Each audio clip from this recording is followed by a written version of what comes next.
ನಮಸ್ಕಾರ ವೀಕ್ಷಕರೇ, ಟಿವಿ ವಿಕ್ರಮದ ಆರೋಗ್ಯಕರ ಕಾರ್ಯಕ್ರಮ ಸೋಲಾಕ್ ಇಂಡಸ್ಟ್ರೀಸ್ ಪ್ರೈವೇಟ್ ಲಿಮಿಟೆಡ್ ಪ್ರಾಯೋಜಕತ್ವದ ಆರೋಗ್ಯ ಧ್ವಜ ಕಾರ್ಯಕ್ರಮಕ್ಕೆ ನಿಮ್ಮೆಲ್ಲರಿಗೂ ಆತ್ಮೀಯವಾದ ಸ್ವಾಗತ. ನಾನು ಶ್ವೇತಾ. ಎಂದಿನಂತೆ ನಮ್ಮ ಕಾರ್ಯಕ್ರಮದಲ್ಲಿದ್ದಾರೆ ವೈದ್ಯರಾದ ವಿನಯ್ ಅವರು ಹಾಗೂ ಸೋಲಾಕ್ ಇಂಡಸ್ಟ್ರೀಸ್ ಪ್ರೈವೇಟ್ ಲಿಮಿಟೆಡ್ನ ಮ್ಯಾನೇಜಿಂಗ್ ಡೈರೆಕ್ಟರ್ ಆಗಿರುವಂತಹ ನಾಗನಗೌಡ ಪಾಟೀಲ್ ಅವರು. ಇಬ್ಬರಿಗೂ ಕೂಡ ಕಾರ್ಯಕ್ರಮಕ್ಕೆ ಸ್ವಾಗತ. ನಮಸ್ತೆ ವೀಕ್ಷಕರೇ, ಇವತ್ತಿನ ಸಂಚಿಕೆಯಲ್ಲಿ ನಾವು ಮಾನಸಿಕ ಅಸ್ವಸ್ಥತೆ ಬಗ್ಗೆ ಅಂದರೆ ಮಾನಸಿಕ ಆರೋಗ್ಯವನ್ನು ಹೇಗೆ ಕಾಪಾಡಿಕೊಳ್ಬೇಕು ಅನ್ನೋದರ ಬಗ್ಗೆ ಮಾತಾಡ್ತೀವಿ. ಜೊತೆಗೆ ಮಾನಸಿಕವಾಗಿ ಆರೋಗ್ಯವಾಗಿ ಇರಬೇಕು ಅಥವಾ ಅನಾರೋಗ್ಯಕ್ಕೆ ಒಳಗಾಗ್ತಿದ್ದೀವಿ ಅಂದರೆ ಇದರಲ್ಲಿ ಅಡಿಕ್ಷನ್ ಅನ್ನುವಂಥದ್ದು, ಚಟಗಳನ್ನೋದು ಎಷ್ಟು ಪ್ರಭಾವ ಬೀರ್ತಾ ಇದೆ ಅನ್ನೋದ್ರ ಬಗ್ಗೆ ತಿಳ್ಕೋಣ. ಸೊ ಎಲ್ರಿಗೂ ಗೊತ್ತಿದೆ ಚಟ ಅನ್ನೋದು ಚಟಕ್ಕೆ ಏರಿಸುತ್ತೆ ಅನ್ನೋದು ಗೊತ್ತೇ ಇರೋಂಥ ವಿಷಯ. ಬಟ್ ಸ್ಟಿಲ್ ಲೈಫಲ್ಲಿ ಒಂದು ಚಟ ಇರಬೇಕು ಅನ್ನೋರು ಇದ್ದಾರೆ. ಸೊ ಇವತ್ತು ಅಡಿಕ್ಷನ್ ಅನ್ನುವಂಥದ್ದು ಒಂದು ಅದು ನಾಲ್ಗೆ ರುಚಿಯಾಗಿರಬಹುದು ಅಥವಾ ಅದು ಮೆದುಳಿಗೆ ಆ ರೀತಿ ಒಂದು ಖುಷಿ ಕೊಡ್ತಾ ಇದೆ ಅನ್ನುವಂಥ ರೀತಿಯಲ್ಲಿ ಆಗಿರಬಹುದು. ಬಹಳಷ್ಟು ರೀತಿಯಲ್ಲಿದೆ. ಅಡಿಕ್ಷನ್ ಅನ್ನೋದು ನಮ್ಮ ಮಾನಸಿಕ ಆರೋಗ್ಯದ ಮೇಲೆ ಎಷ್ಟು ಪರಿಣಾಮ ಬೀರ್ತಾ ಇದೆ? ಹೌದು, ಒಂದು ಒಳ್ಳೆ ಕ್ವೆಶನ್ ಮತ್ತೆ ಒಂದು ದೊಡ್ಡ ಟಾಪಿಕ್ ಕೂಡ ಇದೆ. ಹೌದು, ಈ ಸಮಸ್ಯೆಗಳಿಗೆಲ್ಲ ನೀವು ಹುಡುಕ್ತಾ ಹೋಯ್ತು ಅಂತಂದ್ರೆ ಕಳೆದ 25 ವರ್ಷದಿಂದ ಈಚೆಗೆ ನೀವು ಒಂದು ದೊಡ್ಡ ಸ್ಪೆಕ್ಟ್ರಮ್ ನೋಡ್ತೀರಿ. ಯಾಕಾಗ್ತಿದೆ ಅಂತಂದ್ರೆ ಒಂದು ದೊಡ್ಡ ಫ್ಯಾಕ್ಟರ್ ಬಂದು ಗ್ಲೋಬಲೈಸೇಷನ್.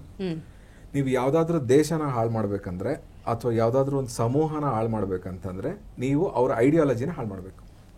ಮೆಕ್ಕಾಲೆ 19th ಸೆಂಚುರಿಯಲ್ಲಿ ಮಾಡಿದ್ದು ಅದನ್ನೇ. ಈ ದೇಶನ ಹಾಳು ಮಾಡ್ಬೇಕಂದ್ರೆ ಸಂಸ್ಕೃತಿನ ಹಾಳು ಮಾಡು. ಸೊ ಈ ಟ್ರೈಡ್ 1947 ತನಕ ಈ ಬ್ರಿಟಿಷರು ಬಿಟ್ಟು ಹೋಗೋ ತನಕ ಒಂದಷ್ಟು ಇತ್ತು. ಅದಾದ್ಮೇಲೆ ಒಂದಷ್ಟು ವೆಸ್ಟೆಡ್ ಇಂಟ್ರೆಸ್ಟ್ಗಳು ಈ ದೇಶನ ಹಾಳು ಮಾಡಕ್ ಪ್ರಯತ್ನ ಪಟ್ಟರು. Globally we started doing this in 2000.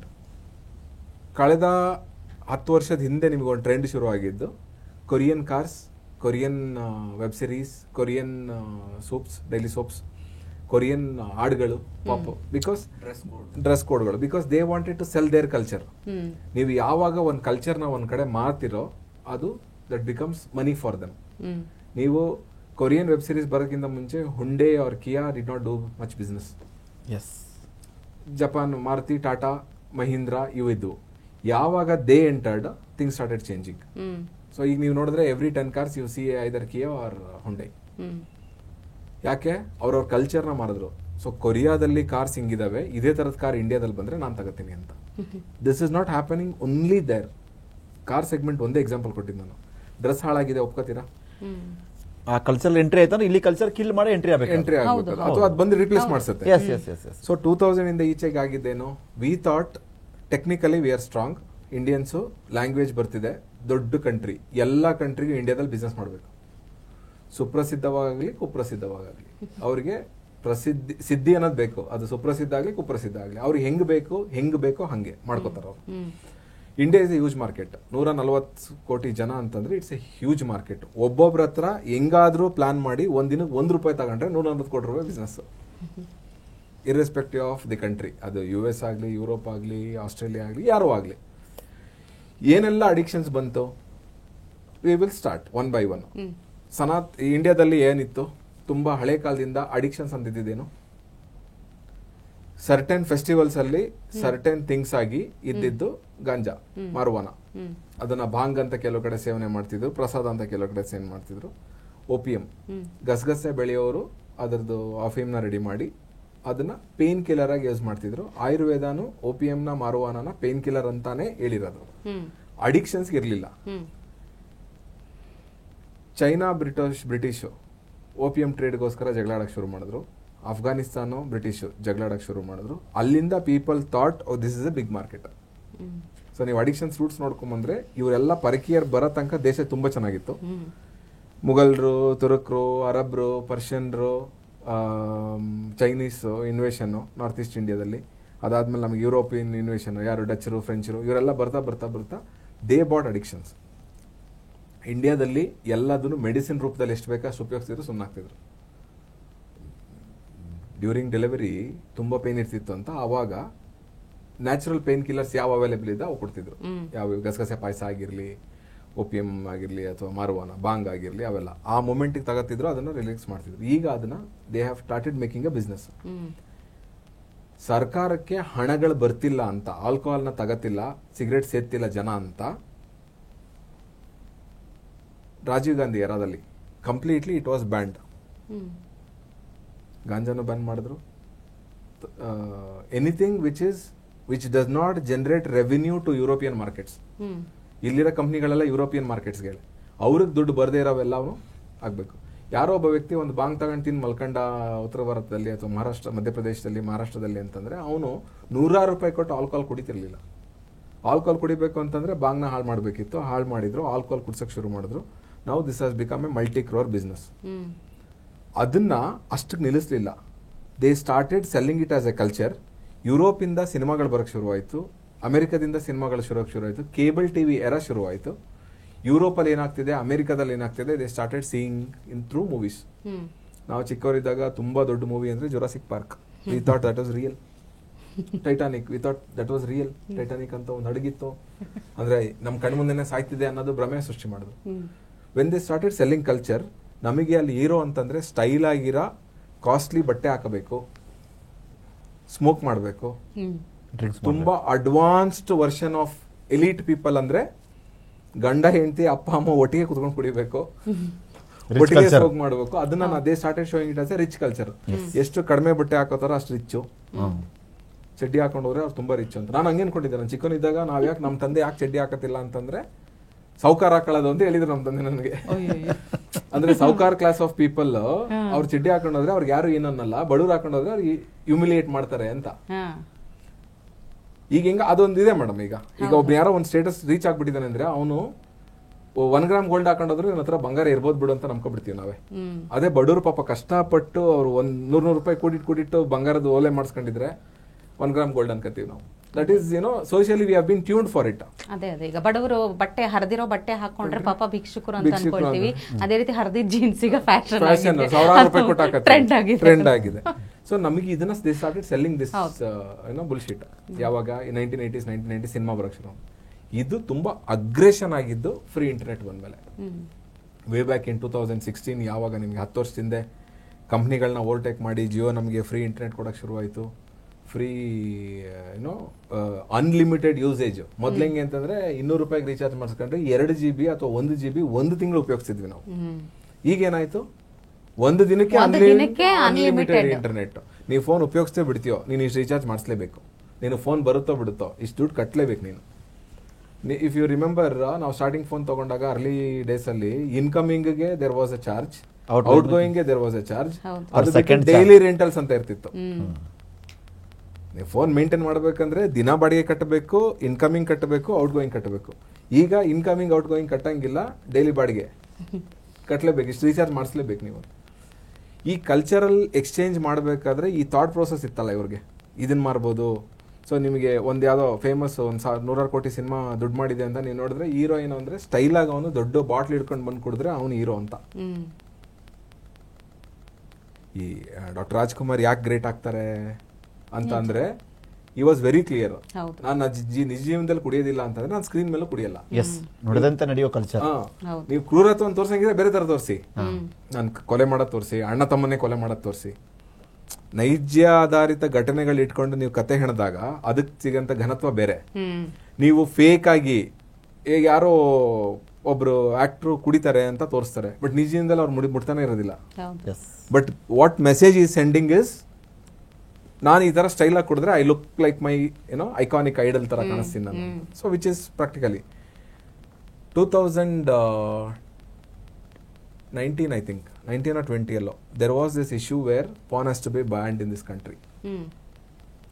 ಸರ್ಕಾರಗಳು ಹೋರಾಟ ಮಾಡಿ ಇದೆಲ್ಲ ಶುರುವಾಗಿದೆ ಏನಕ್ಕೆ ಅಂತಂದ್ರೆ ವಿಕೃತ ಮನಸ್ಥಿತಿಯಿಂದ. ಉತ್ತರಾಖಂಡಲ್ಲಿ 10ನೇ ಕ್ಲಾಸ್ ಹುಡುಗಿನ she was gang raped. Classmates ಕಡೆಯಿಂದ ಫ್ರೆಂಡು ಅಣ್ಣ ಅಂತ ರಾಖಿ ಕಟ್ಸ್ಕೊಂಡಿರೋ ಹುಡುಗರು ಅವಳನ್ನ ಹಿಂಸೆ ಮಾಡಿ ಅಮಾನುಷವಾಗಿ ಕೊಂದ್ರು. ಉತ್ತರಾಖಂಡ ಸರ್ಕಾರ ಅದನ್ನ ತುಂಬಾ ಸೀರಿಯಸ್ ತಗೊಂಡು ಪಾನ್ನ ಬ್ಯಾನ್ ಮಾಡಬೇಕು ಅಂತ ಆಯ್ತು. ಇದೇ ರಾಜಕೀಯ ಪಕ್ಷಗಳು ಸರ್ಕಾರದ ನಿಲುವಿನ ವಿರುದ್ಧ ನಿಂತು ಅದನ್ನ ಮಾಡಿದ್ರು. ಇವತ್ತು ಪರಿಸ್ಥಿತಿ ಏನಾಗಿದೆ, ಸಾಫ್ಟ್ ಟಾರ್ಗೆಟ್ಸ್ಗಳನ್ನ ಚೂಸ್ ಮಾಡಿ ಅವ್ರಿಗೆ ಹಿಂಸೆ ಕೊಟ್ಟು ಈ ಪ್ರಭಾವಶಾಲಿ ಇರೋ ವ್ಯಕ್ತಿಗಳು ಜೈಲಲ್ಲಿ ಕೂತವ್ರೆ. ಎಲ್ಲಿಂದ ಎಲ್ಲಿಗೆ ಬಂದಿದೆ ಸಮಾಜ ಅಂದ್ರೆ, ನೀನ್ ಗುಂಡಿ ತೋಡ್ತಿದ್ಯಾ, ನೀನೇನೋ ವಿರುದ್ಧವಾಗಿ ಮಾತಾಡ್ತಿದ್ಯಾ ಅಂದ್ರೆ ಆ ಗುಂಡಿಯಲ್ಲಿ ಒಂದ್ ದಿವಸ ನೀನು ಬೀಳ್ತೀಯ ಅಥವಾ ನಿನ್ನ ಫ್ಯಾಮಿಲಿ ಯಾರಾದ್ರೂ ಬೀಳ್ತಾರೆ ಅಂತ. ಇದಕ್ಕೊಂದು ಇಂಟ್ರಪ್ಟ್ ಮಾಡ್ತೀನಿ. ಏನಂದ್ರೆ ಈ ನಮ್ಮ ಇಂಡಿಯನ್ ಕಲ್ಚರು ಮತ್ತು ಈ ಫಾರಿನ್ ಕಲ್ಚರ್ಗೆ ಇದು ಚೇಂಜ್ ಆಗೋದ್ರಿಂದ ಏನು ಸಮಸ್ಯೆ ಆಗುತ್ತೆ ಅಂತಂದರೆ, ನಮ್ಮ ಈಗ ಅಮೇರಿಕಾ ದೇಶ ಅಥವಾ ಬ್ರಿಟನ್ ದೇಶಗಳಲ್ಲಿ ಅವರು ಉಪ್ಪು ಹುಳಿ ಖಾರ ಈ ಮೂರನ್ನ ವರ್ಜಿತ ಆಹಾರಗಳನ್ನು ಸ್ವೀಕರಿಸ್ತಾರೆ ಅವರು. ಅಂದರೆ ಅವ್ರಿಗೆ ಕಡಿಮೆ ಟೆಂಪ್ಟ್ ಆಗುತ್ತೆ. ಸೆಕ್ಷುವಲ್ ಒಂದು ಲೇಡಿನ ಅವರು ಅರೆಬರೆ ಬಟ್ಟೆಯಲ್ಲಿ ನೋಡಿದಾಗ ಕಂಪೇರ್ ಟು ಇಂಡಿಯನ್ನು ಅವರಿಗೆ ಬೇಗ ಟೆಂಪ್ಟ್ ಆಗಲ್ಲ ಅವರು, ಬಿಕಾಸ್ ಅವ್ರ ಫುಡ್ ಹಂಗಿರುತ್ತೆ. ನಮ್ಮ ಫುಡ್ಡು ಉಪ್ಪು ಹುಳಿ ಖಾರ ಹ್ಯೂಸ್ ಇರುತ್ತೆ, ನಮ್ಮದು ಬೇಗ ಟೆಂಪ್ಟ್ ಆಗುತ್ತೆ. ಅದಕ್ಕೆ ನಮ್ಮ ದೇಶದಲ್ಲಿ ಸ್ತ್ರೀಯರು ಆ ಥರ ಬಟ್ಟೆಗಳನ್ನ ಹಾಕ್ಕೊಂಡ್ರೆ ಈ ಥರ ಇಶ್ಯೂಸ್ ಜಾಸ್ತಿ ಆಗ್ತಿರೋದು ಯಾಕೆ ಅಂತಂದರೆ ಬಿಕಾಸ್ ಆಫ್ ದಟ್ ರೀಸನ್. ಈ ಫುಡ್ ನಮ್ದು ಸ್ಟೈಲ್ ಏನಿದೆಯಲ್ಲ ಅದು ಬೇಗ ಟೆಂಪ್ಟ್ ಮಾಡುತ್ತೆ, ಅದರಿಂದ ಈ ಥರ ಸಮಸ್ಯೆ ಆಗುತ್ತೆ. ಅದು ಈಗ ಆಗಿರ್ಬೋದು. ಬಟ್ ನಾನು ನಿಮ್ಮೊಂದು ಚಿಕ್ಕದೊಂದು ಕತೆ ಹೇಳ್ತೀನಿ, ರಾಮಾಯಣದ ಕತೆ. ಸೊ ಜಟಾಯು ಬಂದು ಹೇಳ್ತಾನೆ, ಹಿಂಗಾಗ್ಬಿಟ್ಟಿದೆ ರಾಮ, ಏನು ಮಾಡೋದು ಅಂತ. ಈ almost at the edge of dying. ಅದಾದ್ಮೇಲೆ ಜಟಾಯುನು ಕಾಪಾಡೋಕ್ಕಾಗಲ್ಲ ಅಂತ ಗೊತ್ತಾದ್ಮೇಲೆ Sita she'll start throwing 1 by 1 jewels ಅಂತೆ. ಮುತ್ತಿನ ಹಾರನ ಒಂದೊಂದೇ ಬಿಸಾಕೊಂಡು ಹೋದಾಗ ಹುಡ್ಕೊಂಡು ಒಂದು ಪೆಂಡೆಂಟ್ ಸಿಗುತ್ತೆ, ಕಿವಿ ಓಲೆ ಸಿಗುತ್ತೆ. ರಾಮ ಲಕ್ಷ್ಮಣನ್ ಕೇಳ್ತಾನಂತೆ, ಇದು ಸೀತೆದಿರ್ಬೋದಾ, ಇದು ಸೀತೆದಿರ್ಬೋದಾ ಅಂತ. ಗೊತ್ತಿಲ್ಲ ಅಂತ. ಲಾಸ್ಟಿಗೆ ಕಾಲುಂಗುರ ಸಿಗುತ್ತಂತೆ. ಇದು ಸೀತೆನ ಅಂದ್ರೆ ಹೌದು, ಇದು ಅತ್ತಿಗೆದೆ ಇದು. ಸೊ ನಮ್ಮ ಕಲ್ಚರ್ ಹೆಂಗಿತ್ತಂತಂದ್ರೆ ನಮಗೆ ಬೇಡದಿರೋ ವಸ್ತು ಅಥವಾ ನಮಗೆ ಸಲ್ಲದೇ ಇರೋಂಥ ವಸ್ತುಗಳನ್ನ ನಾವು ಯಾವ ಭಾವನೆಯಲ್ಲಿ ನೋಡ್ಬೇಕು ಅವನ್ನೇ ನೋಡ್ತಿದ್ವಿ. We don't have this concept of step mother, step sister, step brother, step father ಅನ್ನೋ ಕಾನ್ಸೆಪ್ಟ್ಗಳಿರ್ಲಿಲ್ಲ. ತಂದೆ ಅಂದ್ರೆ ತಂದೆ ಅಷ್ಟೇ, ಮುಗೀತು. ಅತ್ತಿಗೆ ಅಂದ್ರೆ ಅತ್ತಿಗೆ. ಅಲ್ಲಿಂದ ಆಚೆಗೆ ನಮಗೆ ಕಾನ್ಸೆಪ್ಚುಯಲೈಸೇಷನ್ ಏನು ಅಂತಂದ್ರೆ ಅತ್ತಿಗೆ ಅಮ್ಮ, ಅತ್ತಿಗೆ ಇದು ಆಸ್ ಗುಡ್ ಆಸ್ ಅಮ್ಮ. ಅಮ್ಮನ ಆದ್ಮೇಲೆ ಜಾಗ ತುಂಬಿಸೋದು ಯಾರು ಅತ್ತಿಗೆ, ಅಪ್ಪ ಆದ್ಮೇಲೆ ಜಾಗ ತುಂಬಿಸೋದು ಯಾರು ಅಣ್ಣ. ನಮಗೆ ಅಲ್ಲಿ ವಲ್ಗ್ಯಾರಿಟಿ, ಸೆಕ್ಷುಯಾಲಿಟಿ ಇವೆಲ್ಲ ಏನಿರಲಿಲ್ಲ. Modern when they started selling their culture, they started selling their food. ಯಾವುದೋ ಒಂದು ಸಿನಿಮಾ ಮಾಡಿದ್ರೆ ಅಲ್ಲಿ ಸ್ಟೈಲಾಗಿ ಯಾರೋ ಕೋಕು ಫ್ರೆಂಚ್ ಫ್ರೈಸ್ ತಿಂದ್ರೆ we thought that is too healthy. ನಾವು ಫ್ರೆಂಚ್ ಫ್ರೈಸ್ ತಿಂದ್ರೆ ನಾವು ಈ ಸೊಸೈಟಿಯಲ್ಲಿ ನಾವು ಎಲೀಟ್ ಕ್ಲಾಸ್ ಅಂತ. ಮೆಕ್ಡೊನಾಲ್ಡ್ಸ್, KFCs ಎಲ್ಲ ಲಾಂಚ್ ಆದಾಗ people use to go in luxurious cars. ನಾನು ಹಂಗೆ ಅನ್ಕೊಂಡಿದ್ದೆ ಮೆಕ್ಡೊನಾಲ್ಡ್ಸ್ ಎಲ್ಲ ತಿನ್ನೋದು ತುಂಬಾ ಸೌಕರ್ಯ ಅಂತ.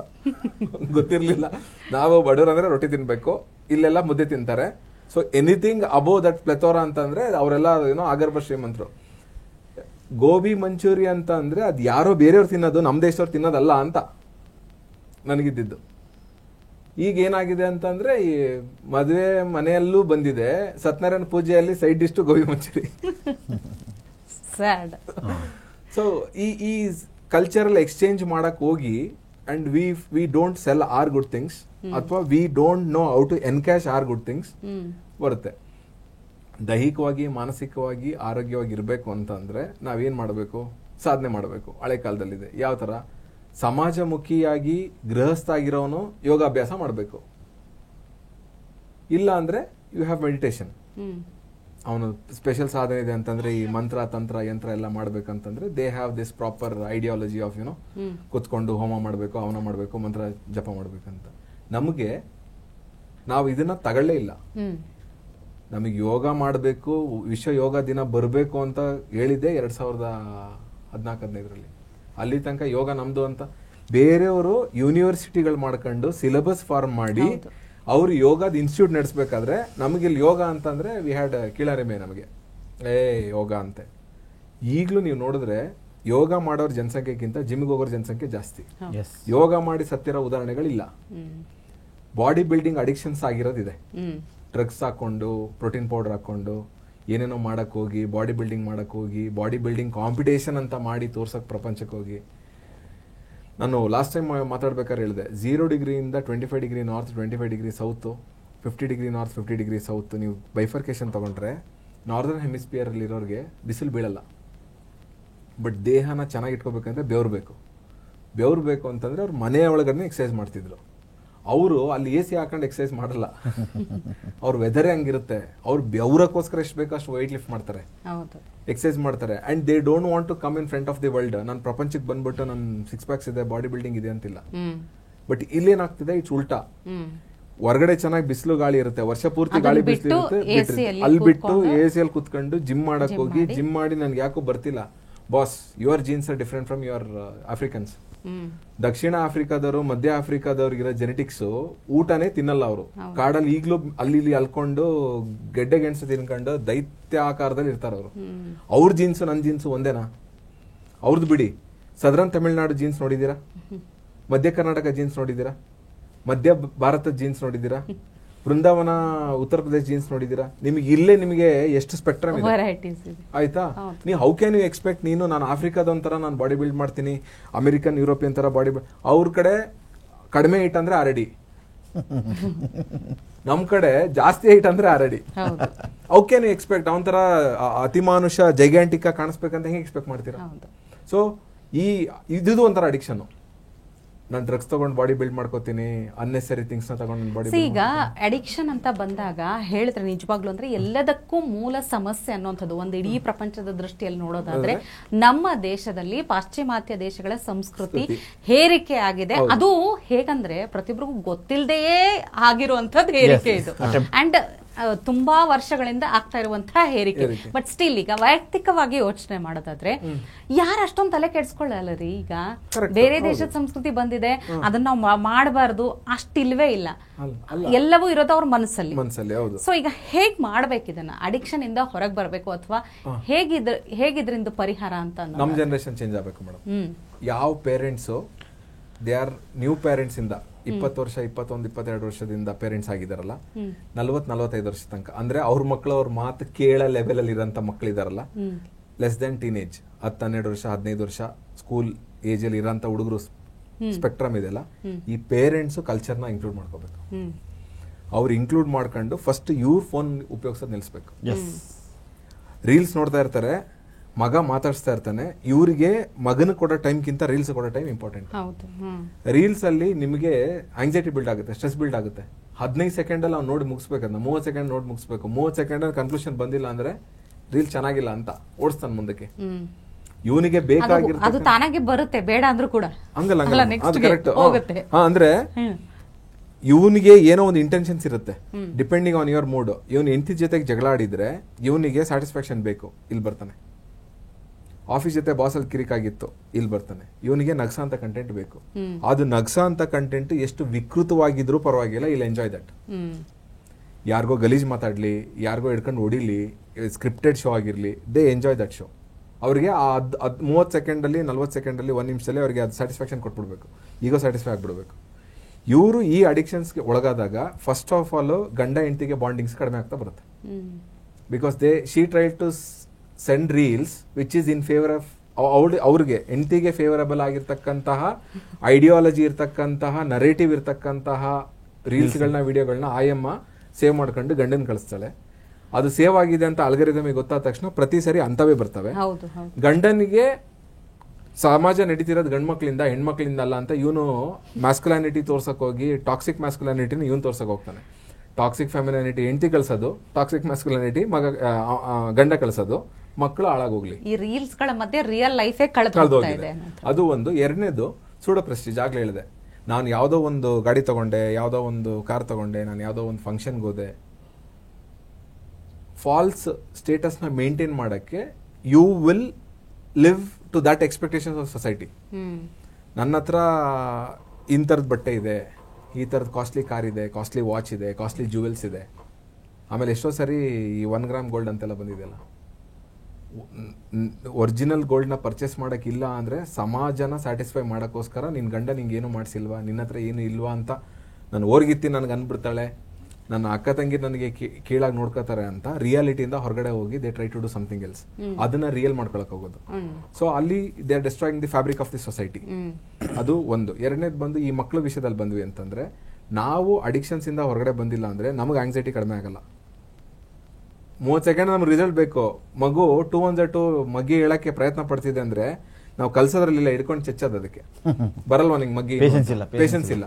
ನಾವೆಲ್ಲ ಮಾಡ್ಬೇಕಾರೆ ಹೆಂಗೆ ಅಂತಂದ್ರೆ 10 ಸರಿ 15 ಸರಿ 20 ಸರಿ 25 ಸರಿ ತಪ್ಪು ಹೇಳಿದ್ರು ನಮ್ ತಂದೆ ಫಸ್ಟ್ ಇಂದ ಹೇಳ್ಸೋರು. 3 5 50 ಅಂದ್ರೆ 15 15 ಅನ್ನೋರು, 15 ಅಂತಿದ್ರೆ ಮತ್ತೆ ಫಸ್ಟ್ ಇಂದ ಹೇಳೋನು. 3 1 3 1 3 3 2 6. ಸೊ ಅವ್ರಿಗೆ ಎಷ್ಟು ಪೇಷನ್ಸ್ ಇತ್ತು ಅಂತಂದ್ರೆ ಅರ್ಧ ದಿವಸ ಒಂದೊಂದ್ ದಿವಸ ನಮ್ ಜೊತೆಗೆ ಇಡೀ ದಿವಸ ಓದ್ಸೋರು. ನಮಗೆ ಓದಕ್ ಬೇಜಾರಾಗಿ ಹಠ ಮಾಡಿ ಎದ್ದು, ಅವಾಗ ದೂರದರ್ಶನ 4 ಗಂಟೆಗೆ ಸಿನಿಮಾ ಬರ್ತಿತ್ತು. ಸಿನಿಮಾ ನೋಡೋಕೋಸ್ಕರ ಬೆಳಿಗ್ಗೆನೇ ಹೋಮ್ವರ್ಕ್ ಮುಗಿಸ್ಬಿಡ್ತಿದ್ವಿ. ಭಾನುವಾರ ಬೆಳಿಗ್ಗೆ ತಿಂಡಿ ತಿಂದಾಗಿಂದ ಮಧ್ಯಾಹ್ನ 1 ಗಂಟೆ ತನಕ ಪೂರ್ತಿ ಹೋಮ್ವರ್ಕ್ ಆ ವಾರ ಮಾಡಿರೋದೆಲ್ಲ ನಮ್ಮ ತಂದೆಗೆ ಒಪ್ಪಿಸಿದ್ಬಿಟ್ರೆ ನನಗೆ ಸಿನಿಮಾ ನೋಡಕ್ ಬಿಡ್ತಾರೆ ಅನ್ನೋ ಕ್ಲಾರಿಟಿ. ಸೊ ನಮಗೆ ರಿವಾರ್ಡ್ ಇರ್ತಿತ್ತು. ನಾನು ಈ ವಾರದೆಲ್ಲ ಓದಿ ಒಪ್ಸಿದ್ರೆ ನನ್ನ ತಂದೆ ನನಗೆ ಸಿನಿಮಾ ನೋಡಕ್ ಬಿಡ್ತಾರೆ ಅಂತ. ಈಗ ಆ ಹುಡುಗರಿಗೆ ಆ ರಿವಾರ್ಡ್ ಅದ್ರ ಮಹತ್ವನೇ ಇಲ್ಲ ಇಲ್ಲ ಈಸಿಲಿ ಸಿಗ್ತಾ ಎಲ್ಲ ಈಸಿ ಎಲ್ಲವೂ ಸಿಗ್ತದೆ. ಈಸಿಲಿ ಆಮೇಲೆ ದೊಡ್ಡ ಮಗನಿಗೆ ತಾಯಿ ಊಟ ಮಾಡಿಸಿದ್ರೆ ಅಂತ ಚಿಕ್ಕ ಮಗನಿಗೆ ಮೊಬೈಲ್ ಬೇಕು, ಚಿಕ್ಕ ಮಗನ್ ಊಟ ಮಾಡಿಸಿದ್ರೆ ದೊಡ್ಡ ಮಗನ್ ಬೇಕು. ಇಲ್ಲ ಅಂದ್ರೆ ಅಮ್ಮಂಗೆ ಬೇಜಾರಾಗಿ ಆಯಮ್ಮನೆ ಕಾರ್ಟೂನ್ ಹಾಕ್ಬಿಟ್ಟು ಇಬ್ರಿಗೂ ಊಟ ಮಾಡಿಸ್ಕೊಂಡು ಕೂತ್ಬಿಟ್ಟಿರ್ತಾಳೆ. ನಮಗೆ ಕತೆ ಹೇಳ್ತಿದ್ರು, ಚಂದಮಾಮ ತೋರಿಸ್ತಿದ್ರು. ಆ ಕಲ್ಚರ್ ಫ್ಯಾಬ್ರಿಕ್ ಇಲ್ವಲ್ಲ ಈಗ. ಮಾಡರ್ನ್ ಜನರೇಷನ್ ಅಂತಂದ್ರೆ ನಮ್ಮ ಏಜ್ ಕ್ಯಾಟಗರಿಯಲ್ಲಿ ಇರೋರಿಗೆ ಅವ್ರಿಗೆ ಕತೆಗಳೇ ಬರಲ್ವಲ್ಲ, ಪುಸ್ತಕ ಓದ್ತಿಲ್ಲ, ಫೇಸ್ಬುಕ್ ಓದಕ್ ಟೈಮ್ ಇದೆ, ಬುಕ್ ಓದಕ್ ಟೈಮ್ ಇಲ್ಲ. ಇನ್ಸ್ಟಾಗ್ರಾಮ್ಗೆ ಇನ್ಸ್ಟೆಂಟ್ ಆಗಿ ಮಾಡೋ ಅಡಿಗೆಗಳನ್ನ ಕಲ್ತ್ಕೊಂಡು ಜಲ್ದಿ ಸತ್ತೋಗಕ್ಕೆ ಎಲ್ಲಾ ವ್ಯವಸ್ಥೆ ಮಾಡ್ಕೊತಾ ಇದ್ದಾರೆ. ಕುತ್ಕೊಂಡು ವರ್ಕ್ ಮಾಡಿ ಸ್ಟ್ರಾಟಜಿ ಮಾಡ್ಕೊಂಡು, ನಾನು ಆಗ್ಲೇ ಹೇಳಿದ್ನಲ್ಲ ನಿಮಗೆ ಲಾಸ್ಟ್ ಟೈಮ್ ಮಾತಾಡ್ಬೇಕಾದ್ರೆ, ಬಟಾಣಿ, ಹುರುಳಿಕಾಳು, ಹೆಸರು ಕಾಳು, ಕಡಲೆಕಾಳು, ಕಾಬಲ್ ಕಡಲೆ, ನೀವು ಅಲಸಂದೆ ಕಾಳು, ಮಡಕಿ ಕಾಳು ಎಲ್ಲ ಕಾಳುಗಳನ್ನ ಜೋಡಿಸ್ಕೊಂಡ್ರೆ ನೀವು ಅಡಿಗೆ ಮನೇಲಿ ಜೋಡಿಸ್ಕೊಳ್ಳಕ್ಕೆ ಆಕ್ಚುಲಿ ಜಾಗ ಸಾಕಾಗಲ್ಲ. To say you have Italian kitchen. ನೀವು ಕರೆಕ್ಟ್ ಡಬ್ಬಗಳನ್ನ ಜೋಡಿಸ್ಕೊಂಡ್ರೆ ಒಂದಕ್ಕೊಂದು ರಿಪೀಟ್ ಆಗಲ್ಲ. ಒಂದ್ಸರಿ ಸಂದಿರೋ ದಿನಸಿ 3 ತಿಂಗಳು ಬರುತ್ತೆ. ಎಲ್ಲ ಕಾಳುಗಳನ್ನ 1 kg ತಂದ್ಬಿಟ್ರೆ ಹೆಚ್ಚು ಕಡಿಮೆ 3 ತಿಂಗಳಿಗೆ ಮತ್ತೆ ನೀವು ಶಾಪಿಂಗ್ ಹೋಗೋದು. ಈಗ ವಾರಕ್ಕೆ ಒಂದ್ಸರಿ ಶಾಪಿಂಗು, ವಾಪಸ್ ಅವೇ ಈರುಳ್ಳಿ, ಆಲೂಗಡ್ಡೆ, ಕ್ಯಾರೆಟ್, ಬೀನ್ಸ್ ತಗೊಂಬರೋದು, ಅವೇ ಪಲಾವು, ಅವೇ ಉಪ್ಪಿಟ್ಟು, ಬಾತು, ಅವೇ ಸಾಗು, ವಾಪಸ್ ಅದನ್ನೇ ತಿಂದು ನ್ಯೂಟ್ರಿಷನ್ನು ಇಲ್ಲ, ಪರ್ಸನಲ್ ಲೈಫು ಇಲ್ಲ. ದೊಡ್ಡ ರೋಲ್ ಏನು ಹಾರ್ಟ್ಗೆ ಅಂತಂದ್ರೆ, if you look at the model, ಸಣ್ಣ ಕರಳು ಮತ್ತೆ ಮೆದುಳು, ದೇ ಆಲ್ಮೋಸ್ಟ್ ಲುಕ್ ಅಲೈಕ್. ಹೌದು. ಸೊ ನಿಮ್ಮ ಗಟ್ ಹೆಲ್ತ್ಗೆ there is a theory, there is a research also. ನಿಮ್ಮ ಗಟ್ ಹೆಲ್ತ್ ಚೆನ್ನಾಗಿರ್ಬೇಕಂತ, ನಿಮ್ಮ ಮೆದುಳು ಹೆಲ್ತ್, ಮೆಂಟಲ್ ಹೆಲ್ತ್ ಚೆನ್ನಾಗಿರ್ಬೇಕಂತಂದ್ರೆ ಗಟ್ ಹೆಲ್ತ್ ಚೆನ್ನಾಗಿರ್ಬೇಕು. ಸೊ ಟ್ರೆಡಿಷನಲ್ ಊಟ ತಿಂಡಿ ಪದ್ಧತಿಗಳು ಹೆಂಗೆ ಅಂತಂದ್ರೆ, ಫಸ್ಟ್ ಫೈಬರ್ಸ್, ಪಲ್ಯಗಳು ಅಥವಾ ಮುದ್ದೆ ಸಾರು, ಈಗಲೂ ಮಠ ಮನೆಗಳಲ್ಲಿದ್ರೆ, ಆಮೇಲೆ ಅನ್ನ ಸಾರು ಕೊಟ್ರೆ ವಾಪಸ್ ನಿಮಗೆ ಮಜ್ಜಿಗೆ ಕೊಟ್ಟೆ ಕೊಡ್ತಾರೆ compulsory. So that neutralizes your lifestyle. ಈಗ ಎಷ್ಟೋ ಜನ ಕೇಳಿದ್ರೆ ಮಜ್ಜಿಗೆ ಇಲ್ಲ ಸರ್, ಬೇಸಿಗೆಯಲ್ಲಿ ಕುಡಿಯೋದು ನಾವು ಅಂತಾರೆ. ಎಳ್ನೀರು ಅಂದ್ರೆ ಎಳ್ನೀರು ಬೇಸಿಗೆಯಲ್ಲಿ ಕುಡಿಯೋದು. ಕೂಲ್ ಡ್ರಿಂಕ್ಸ್ ಕೇಳಿದ್ರೆ ನಿನ್ನೆ ಮೊನ್ನೆ ಕುಡಿದಿರ್ತೀನಿ ಅಂತಾರೆ. ಅಂದ್ರೆ ಒಳ್ಳೇದಕ್ಕೆಲ್ಲ ವರ್ಜಿತ, ಒಳ್ಳೇದನ್ನೆಲ್ಲ ಸೈಡ್ ಇಡೋದು, ಅದು ಬೇಕಾದ ತಗೊಳೋದು, ಬೇಡವಾಗಿದ್ದನ್ನ ಎನಿ ಟೈಮ್ ರೆಗ್ಯುಲರ್. ಅನುಕೂಲ ಸಿಂಧು ತನಗೆ ಹೆಂಗ್ ಅನುಕೂಲ ಆಗುತ್ತೆ ಹಂಗೆ. ಆಗ್ಲೇ ಹೇಳಿದ್ರು ಸ್ಟೇಟಸ್, ಇದು ರೀಲ್ಸ್ ಬಗ್ಗೆ ಹೇಳ್ತಾ ಇದ್ರು. ಹೆಂಗಂದ್ರೆ ಗಂಡ ಹೆಂಡತಿಗೆ ಬೈಯುವಂತ ಸ್ಟೇಟಸ್ ಗಂಡ ಇಟ್ಕೊಳೋದು, ಹೆಂಡತಿಗೆ ನೆಗೆಟಿವ್ ಪಬ್ಲಿಕ್ ಇದು ಮಾಡೋದನ್ನ, ಕಾಮಿಕ್ ಮಾಡೋದನ್ನ ಗಂಡ ಇಟ್ಕೊಳೋದು, ಹೆಂಡತಿ ಗಂಡನಿಗೆ ಬೈಯುವಂಥವನ್ನ ಇವು ಇಟ್ಕೊಳೋದು, ಆಮೇಲೆ ಇಬ್ಬರು ಕಿತ್ತಾಡೋದು ಆ ವಿಷಯ ಇಸ್ಕೊಂಡು. ಅಂದ್ರೆ ಹಿಂಗೆ ಪ್ರತಿಯೊಂದು ನಮಗೆ ನಮ್ಮ ಒಂದು ದಾಂಪತ್ಯಕ್ಕೆ ಚೆನ್ನಾಗಿರ್ಲಿಕ್ಕೆ ಏನು ಬೇಕು, ಏನು ಮಾಡ್ಕೋಬೇಕು ನಾವು ಅದನ್ನು ಮಾಡ್ಕೊಳಲ್ಲ. ಆಮೇಲೆ ತಾಯಿಯೇ ಮೊದಲು ಹೆಂಗಿತ್ತಂದರೆ, ತಾಯಿಯೇ ಮೊದಲ ಮನೆಯ ಗುರು ಅಂತೇಳಿ. ಅಂದರೆ ತಾಯಿನೇ ಆ ಫ್ಯಾಮಿಲಿಯ ಡಿಸೈಡ್ ಮಾಡ್ತಿದ್ಲು, ಗಂಡ ಹೆಂಗಿರಬೇಕು, ಮಕ್ಕಳು ಹೆಂಗಿರಬೇಕು, ಮಕ್ಕಳಿಗೆ ಒಳ್ಳೆ ಆಹಾರ ಕೊಟ್ಟರೆ ಗಟ್ಟಿ ಬಿಡ್ತಾರೆ ಮಕ್ಕಳು, ಗಂಡು ಮಕ್ಕಳು ಗಟ್ಟಿರಬೇಕು, ಹೆಣ್ಣು ಮಕ್ಕಳು ಗಟ್ಟಿರಬೇಕು, ಗಂಡು ಮಕ್ಕಳಿಗೆ ಯಾವ ಆಹಾರ ಕೊಡಬೇಕು, ಹೆಣ್ಣು ಮಕ್ಕಳಿಗೆ ಯಾವ ಆಹಾರ ಕೊಡಬೇಕು, ಏನು ಸಂಸ್ಕಾರ ಕೊಡಬೇಕು, ಯಾವ ಥರ ಬದುಕಬೇಕು ಅವಳು ಸಮಾಜದಲ್ಲಿ ಅಂತೇಳಿ ತಾಯಿ ಪ್ರತಿಯೊಂದನ್ನು ಹೇಳ್ತಾ ಹೋಗ್ತಾ ಇದ್ಲು. ಬಟ್ ಆ ತಾಯಿ ಏನಾಗಿದೆ ಅಂತಂದರೆ, ತಾಯಿ ಅವಳ ತಾಯಿಯಿಂದ ದೂರ ಆಗಿರ್ತಾಳೆ ಗಂಡನ ಮನೆಗೆ ಬಂದಾಗ. ಬಟ್ ಅದು ಎರಡನೇ ತಾಯಿ ಅತ್ತೆ ಆಗಿರ್ತಾಳೆ. ಅತ್ತೆ ಜೊತೆ ಸಂಬಂಧ ಚೆನ್ನಾಗಿ ಇಟ್ಕೊಳ್ಳೋದಕ್ಕೆ ಸರ್ ಹೇಳ್ದಂಗೆ ರೆಸಿಪಿ ಯೂಟ್ಯೂಬ್ ಹೇಳ್ಕೊಡ್ತಾ ಇದೆ, ಅವ್ರ ಅತ್ತೆ ಹೇಳ್ಕೊಡ್ತಾ ಇಲ್ಲ. ಅದೇ ಅತ್ತೆಗೆ ಇವಳಿಗೆ ಆಗ್ತಿಲ್ಲ, ಅತ್ತೆಗೆ ಖಾರ ಜಾಸ್ತಿ ಬೇಕು, ಇವಳಿಗೆ ಖಾರ ಕಡಿಮೆ ಬೇಕು, ಅಲ್ಲಿ ಬಾಂಡಿಂಗ್ ಬರ್ತಾ ಇಲ್ಲ. ಅಲ್ಲಿ ಏನಾಗ್ತಿದ್ದು ಮತ್ತೆ shifting to YouTube cook, YouTube ಅಡಿಗೆ, ಮತ್ತೆ ಆರ್ಟಿಫಿಷಿಯಲ್. ಅಂದರೆ ಹಿಂದಿನ ಒರಿಜಿನಾಲಿಟಿ, ಟ್ರೆಡಿಷನಲ್ ಫುಡ್ಡು, ಸಂಸ್ಕೃತಿ, ಕಲ್ಚರಲ್ ಫುಡ್ಡು ಫಾಲೋ ಆಗ್ತಿಲ್ಲ, ಚೈನ್ ಕಟ್ ಆಗ್ತಾ ಹೋಗ್ತಾ ಇದೆ. ಅತ್ತೆನೂ ಸೀರಿಯಲ್ ನೋಡ್ತಿದ್ದಾಳೆ, ಮಗಳು ಸೊಸೆ ಒಂದ್ ಬೇರೆ ಸೀರಿಯಲ್, ಅತ್ತೆ ಒಂದ್ ಬೇರೆ ಸೀರಿಯಲ್, ಆ ಟೇಸ್ಟ್ ಬೇರೆ ಈ ಟೇಸ್ಟ್ ಬೇರೆ. ಅತ್ತೆ ಇನ್ನು ಸೀರಿಯಲ್ ಇದ್ದಾಳೆ, ಸೊಸೆ ವೆಬ್ ಸೀರೀಸ್ ಹೋಗ್ಬಿಟ್ಟಿದ್ದಾಳೆ, ವೆಬ್ ಸೀರೀಸ್ ಹೋಗಿದ್ದಾಳೆ, ಅಪ್ಡೇಟ್ ಆಗಿದ್ದಾಳೆ. ಹಂಗೆ ಅಂದ್ರೆ ನಮ್ದು ಯಾವಾಗ ನಾವು ನಮ್ಮ ಸಂಸ್ಕೃತಿ, ನಮ್ಮ ಹಿರಿಯರು ಪಾಲನೆ ಮಾಡಿದ್ದನ್ನ ನಾವು ಯಾವಾಗ ಧಿಕ್ಕರಿಸ್ತಾ ಬರ್ತಾ ಇದೀವಲ್ಲ, ನಾವು ಪ್ರತಿಯೊಂದರಲ್ಲೂ ಫೇಲ್ ಆಗ್ತಾ ಇದೀವಿ. ನಾವು ದೈಹಿಕವಾಗಿ, ಆರ್ಥಿಕವಾಗಿ, ಮಾನಸಿಕವಾಗಿ, ಸಾಮಾಜಿಕವಾಗಿ ಎಲ್ಲಾ ಹಂತದಲ್ಲೂ ನಾವು ಫೇಲ್ ಆಗ್ತಾ ಬರ್ತಾ ಇದ್ದೀವಿ. ಸಿಂಪಲ್ ನಮ್ದು ಹಳೇ ನಮ್ಮ ಪೂರ್ವಜರು ಏನು ಮಾಡಿದಾರೆ ವ್ಯವಸ್ಥೆ, ಅದೇ ವ್ಯವಸ್ಥೆನ ನಾವು ಎಷ್ಟು ಸಾಧ್ಯ ಆಗತ್ತೆ ಅಷ್ಟು. ಇವಾಗ ಒಮ್ಮೆಲೆ ಓವರ್ ನೈಟ್ ಬುದ್ಧ ಆಗಲಿಕ್ಕೆ ಅಥವಾ ಎಲ್ಲರೂ ಒಮ್ಮೆಲೆ ಸ್ವಾಮೀಜಿ ಥರ ಮಠ ಮಾನ್ಯಗಳನ್ನು ಕಟ್ಟಲಿಕ್ಕೆ ಆಗಲ್ಲ. ಬಟ್ ಡೇ ಬೈ ಡೇ ಎಷ್ಟು ಸಾಧ್ಯ ಆಗತ್ತೆ ಅಷ್ಟು ಮಾಡ್ಕೋಬೇಕು ಅಂತಾರೆ. ಇದೆಲ್ಲ ಮಾಡೋಕ್ಕಾಗುತ್ತಾ ಸರ್? ನೋ ಹಂಗೆ ಕೇಳಬೇಡಿ, ಪ್ರಯತ್ನ ಮಾಡಿ. ಈಗ ಸಿಂಪಲ್ಲು, ಬೆಳಗ್ಗೆ ಬೇಗ ಹೇಳ್ಬೇಕಪ್ಪ. ಏನು ಮಾಡಬೇಕು? ಬೆಳಗ್ಗೆ ಬೇಗ ಹೇಳ್ಬೇಕಂತಂದರೆ ನಿಮಗೆ ಬಿಗಿನಿಂಗು ಒಂದು, ನೀವೇ ಎಕ್ಸಾಂಪಲ್ ನಿಮ್ಗೆ ಟಾಸ್ಕ್ ಕೊಡ್ತೀನಿ. ಒಂದು 2 ರಿಂದ 3 ದಿನ 5 ಗಂಟೆ ಕೇಳಲಿಕ್ಕೆ ಪ್ರಯತ್ನ ಮಾಡಿ. ಹೆವಿ ಕಷ್ಟ ಅನಿಸುತ್ತೆ 3 ದಿನ. 4ನೇ ದಿನಕ್ಕೆ ಏನಾಗುತ್ತಂದರೆ, ನಿಮಗೆ ನೈಟು 9 ಗಂಟೆ 10 ಗಂಟೆಗೆ ನೀವು ಏನೇ ಮಾಡಬೇಕು ಅಂದ್ರೂ ನಿಮ್ಗೆ ಬಿಡೋಂಗಿಲ್ಲ, ಅದು ಬೆಡ್ಡಿಗೆ ಕರ್ಕೊಂಡು ಹೋಗುತ್ತೆ. 4ನೇ ದಿನಕ್ಕೆ ಪ್ರಿಪೇರ್ ಆಯ್ತದು. 10 ಗಂಟೆ ಒಳಗೆ ನೀವು ಕರೆಕ್ಟಾಗಿ ಮಲ್ಕೊಂಡ್ರಿ ಅಂದರೆ ಬೆಳಿಗ್ಗೆ 5 ಗಂಟೆ ನಿಮ್ಮ ಅಲಾರಾಮ್ಗಿಂತ ಮೊದಲೇ ನಿಮ್ಮ ಬಾಡಿ ಅಲರ್ಟ್ ಆಗಿರುತ್ತೆ, ನಿಮ್ಗೆ ನಿದ್ದೆ ಹೋಗ್ಬಿಡುತ್ತೆ. ಆಮೇಲೆ ನೀವು ಹಾಸಿಗೆಯಲ್ಲಿ ಮಲ್ಕೊಂಡ್ರೆ ನಿದ್ದೆ ಬರಲ್ಲ ನಿಮಗೆ. ನೀವೇನಾದ್ರು ಪ್ರೆಸರೈಸ್ ಮಾಡಿ ನಾವು ಹೇಳಂಗಿಲ್ಲ ಅಂತ ನೀವು ಪ್ರೆಸರೈಸ್ ಮಾಡಿದ್ರು ಹೇಳಂಗಿಲ್ಲ. 2-3 ದಿನ ಟ್ರೈ ಮಾಡುತ್ತೆ, ಆಮೇಲೆ ನೀವು ಅವಾಗ ಎದ್ದು ಹೋಗಲಿಲ್ಲ ಅಂದರೆ ಮತ್ತೆ ಮಲ್ಕೊಳುತ್ತೆ. ಇನ್ನೊಂದು ಏನು ಸಮಸ್ಯೆ ಆಗುತ್ತೆ, ಏನೋ ಒಂದು ಬೋಧನೆ ಕೇಳ್ತಾರೆ, ನಮ್ಮಂಥವ್ರು ಯಾವುದೋ ಏನೋ ಬೋಧನೆ ಕೇಳ್ತಾರೆ, ಯಾವುದೋ ಸ್ವಾಮೀಜಿ ಏನೋ ಕೇಳ್ತಾರೆ, ಟ್ರೈ ಮಾಡ್ತಾರೆ. ಟ್ರೈ ಮಾಡಿ ಮಾಡಿ ಮಾಡಿ ಮಾಡಿ ಮಾಡಿ ಸಂಡೇ 8 ಗಂಟೆಗೆ ಎದ್ಬಿಡ್ತಾರೆ. ಹೋಯ್ತು ಅಲ್ಲಿಗೆ ಮಂಡೇ ಪ್ಲ್ಯಾನ್. ಸಂಡೇ 8 ಗಂಟೆಗೆ ಎದ್ರು ಮಂಡೇ ಮಾರ್ನಿಂಗ್ ಹೋಯ್ತು ಅಲ್ಲಿಗೆ. ಮಂಡೇ ಮಾರ್ನಿಂಗ್ 5 ಗಂಟೆಗೆ ಹೇಳಕ್ಕಾಗಂಗಿಲ್ಲ ಅವ್ರಿಗೆ. ಈ ಸಂಡೇ ಅನ್ನೋ ಕಲ್ಚರ್, ಸಂಡೇ ಅನ್ನೋದು ಮಂಡೇ ಬಿಸಿ ಮಾಡ್ತಾ ಇದೆ ಎಲ್ಲರದು. ಏನಂದ್ರೆ ಮಕ್ಕಳು ಲೇಟಾಗಿ ಹೇಳ್ತಾರೆ, ತಾಯಿನೂ ಲೇಟಾಗಿ, ಎಲ್ಲರೂ ಲೇಟಾಗಿ ಹೇಳ್ತಾರೆ, ಎಲ್ಲ ಲೇಟು. ಮಂಡೇ ಮತ್ತೆ ಅದೇ ಮೈಂಡ್ ಸೆಟ್ ಆಗ್ಬಿಡುತ್ತೆ. ಅಂದರೆ ಕಂಟಿನ್ಯೂಟಿ ತರ್ತಾ ಇಲ್ಲ. ಯಾಕೆ ಸಂಡೇ ಲೇಟ್ ಹೇಳಬೇಕು, ಸಂಡೇನೂ ಅದೇ ಟೈಮ್ಗೆ ಹೇಳಬೇಕು. ಆವಾಗ ಬಾಡಿ ಕರೆಕ್ಟಾಗಿರುತ್ತೆ. 5 ಗಂಟೆಗೆ ನಾನು ಹೇಳಬೇಕು, ಅದು ಪ್ರಿಪೇರ್ ಆಗಿರುತ್ತೆ. ನೀವೇನಾದರೂ ಯಾವತ್ತೋ ಒಂದಿನ ಲೇಟಾಗಿ ಯಾವುದೋ ಇವೆಂಟ್ಗೆ ಹೋಗಿರ್ತಾರ, ಏನೋ ಫಂಕ್ಷನ್ಗೆ ಹೋಗಿರ್ತಾರ, ರಾತ್ರಿ 12 ಗಂಟೆ ಆಗುತ್ತೆ, 1 ಗಂಟೆ ಆಗುತ್ತೆ, ಅವತ್ತೊಂದಿನ. ಮತ್ತು ಬಾಡಿಗೆ ಏನು ಮಾಡಬೇಕಂದ್ರೆ ಇಷ್ಟು ಅವರ್ಸ್ ನಿದ್ದೆ ಬೇಕು ಅಂತ ಸೆಟ್ ಮಾಡಬೇಕು. ನೀವು ಮಲಗೋ ಸಮಯನ, ಏಳೋ ಸಮಯನ ಫಿಕ್ಸ್ ಮಾಡಬೇಕು. ನಾನು ಹೆಂಗಂದರೆ ನಾನು ವೈಯಕ್ತಿಕವಾಗಿ ಹೇಳ್ಬೇಕಂದ್ರೆ 6 ಅವರ್ಸ್ ಸ್ಲೀಪಿಂಗ್ ನಾನು ಫಿಕ್ಸು. ನಾನು ರಾತ್ರಿ ಎಷ್ಟು ಗಂಟೆಗೆ ಮಲಗ್ತೀನಿ ಅಷ್ಟು ಗಂಟೆಗೆ ನೆಕ್ಸ್ಟ್ ಅಲಾರ್ಮ್ ಸೆಟ್ ಮಾಡ್ತೀನಿ, ಅಷ್ಟು ಗಂಟೆಗೆ ಎದ್ಬಿಡ್ತೀನಿ. ಅಲ್ಲಿಗೆ ಕರೆಕ್ಟಾಗಿ ಬಾಡಿ ಸೆಟ್ ಆಗುತ್ತೆ. ಒಂದಿನ ಎಲ್ಲೋ ಜರ್ನಿ ಮಾಡಿರ್ತೀವಿ, ಕಾರ್ ಡ್ರೈವಿಂಗ್ ಮಾಡಿರ್ತೀವಿ, ಏನೋ ಇದಾಗಿರುತ್ತೆ. 2ನೇ ದಿನ ರೆಸ್ಟ್ ತೊಗೊತೀನಿ, ಜಾಸ್ತಿ ನಿದ್ದೆ ಮಾಡ್ತೀನಿ. 6 ಅವರ್ಸ್ ಇದ್ದರೆ 8 ಅವರ್ಸ್ ನಿದ್ದೆ ಮಾಡ್ತೀನಿ. ಮತ್ತು 3ನೇ ದಿನಕ್ಕೆ ಮತ್ತು 6 ಅವರ್ಸ್ ತರ್ತೀನಿ. ಅಂದರೆ ಬಾಡಿನ ನಾವು ಒಂದೇನಂದರೆ ಇಲ್ಲ ನನಗೆ ಒಂದ್ಸರಿ ನಾನು ಚೇಂಜ್ ಆದರೆ ಮುಗೀತಪ್ಪ, ನಾನು ಚೇಂಜ್ ಮುಗೀತೀನಿ, ನನಗೆ ಹೇಳೋಕ್ಕಾಗ್ತದೆ ಮುಗೀತು ಅಂದರೆ ಒಂದ್ಸರಿ ಡಿಸ್ಟರ್ಬ್ ಆದರೆ ನೆಕ್ಸ್ಟ್ ಸಿಸ್ಟಮ್ ತರಬೇಕು.